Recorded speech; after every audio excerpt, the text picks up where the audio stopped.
এরকম করে হ্যাঁ বল স্টার্ট। জোরে বল। বর্তমানে বিশিষ্ট কুষাণ রাজ্য ছিল আনুমানিক 1210 থেকে 1300 খ্রিস্টাব্দে রাজধানী ছিল দিলাকার। শেষ রাজা শনি ভাঙড়ের মৃত্যুর পর চতুরা মহানিযোগী ব্রাহ্মণ রাজবংশ প্রতিষ্ঠা করে রাজধানী স্থানান্তরিত হয় গড় ভবানীপুর। রাজত্বকাল আনুমানিক 1420 থেকে 1720 খ্রিস্টাব্দ। গড় ভবানীপুর পরে দুইটি শাখা ছিল, পেড়ো তেগছিয়া। মুঘল আমলে পরিশিষ্ট রাজ্য মুর্শিদ ও পরশুর পরগনায় নমস্কৃত হয়। রাজা রুদ্রনারায়ণ পেড়ের জায়গির তার দীননাথ চৌধুরীর কন্যা ভবানীর সহিত বিবাহ বন্ধনে আবদ্ধ হয়। হুগলি রাজউলাতে রাজবল্লভ মন্দিরে একসাথে ছাগ বলি করে বিরামও গ্রহণ স্ত্রী হিসেবে গ্রহণ করে। রুদ্রনারায়ণ মৃত্যুর পর রানী ভবশঙ্করী সিংহাসনে বসেন। তৎকালীন কালীদের বর্তমানে উড়িষ্যা পাঠান প্রতিরক্ষার সেনাপতি উসমান খাঁ পরশুর পরগনা আক্রমণ করলে রানী ভবশঙ্করী তাকে পরাজিত করেন। রানীর বিরুদ্ধে মুগ্ধ হয়ে মুঘল সম্রাট আকবর আনুমানিক 1603 খ্রিস্টাব্দে সেনাপতি অঙ্গরাজ মানসিংহকে প্রেরণ করে রানীকে রায়বেগিনী উপাধিতে ভূষিত করেন। গোপীনাথজির মন্দিরের দ্বিতলে বিভিন্ন কক্ষে প্রায় 15টি বিগ্রহ ছিল। রাজবাড়ি থেকে সুবর্ণপুর মন্দিরের যোগাযোগ ছিল। আনুমানিক 1703 খ্রিস্টাব্দ বর্তমান রাজ কীর্তিচাঁদ এবং দুর্গম দখল করেন।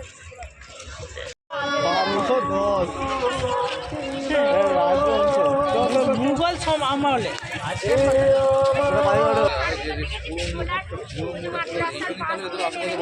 ছিল সেটা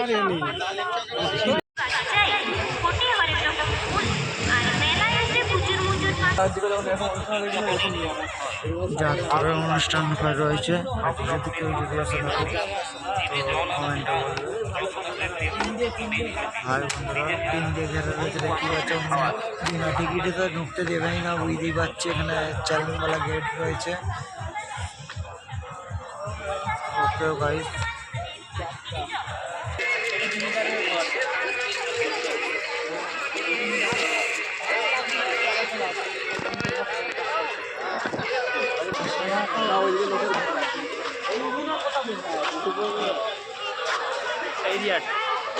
একটা ঘরটা দেখে ধরা যায়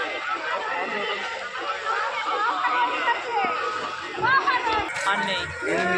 মারবে রাজার ঘর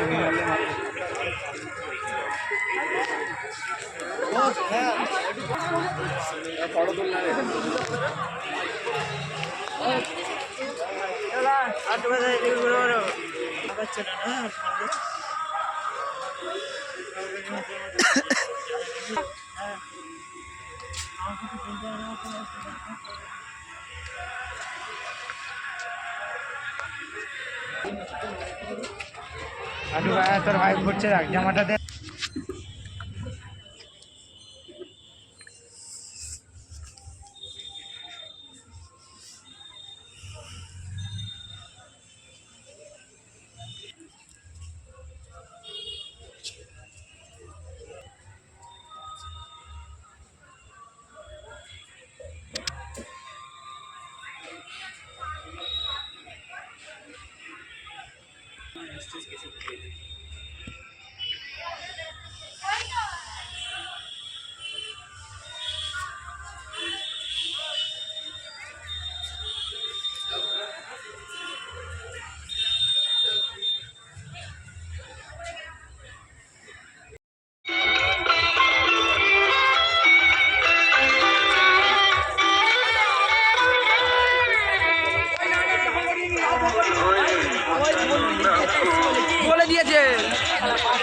হাই গাইস, দেখতেই পাচ্ছ আমরা এখানে বেড়াতে আসছিলাম। আজ ফিস্ট করতে আসছিলাম, এখানে বেড়াতে আসছিলাম।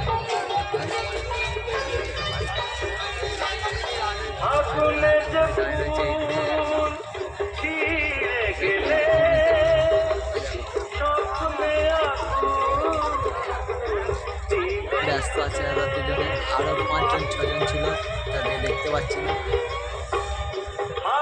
আমি বলছিল হরালি তো যাবি, হরালি যাবো একবার নিয়ে পালাবো।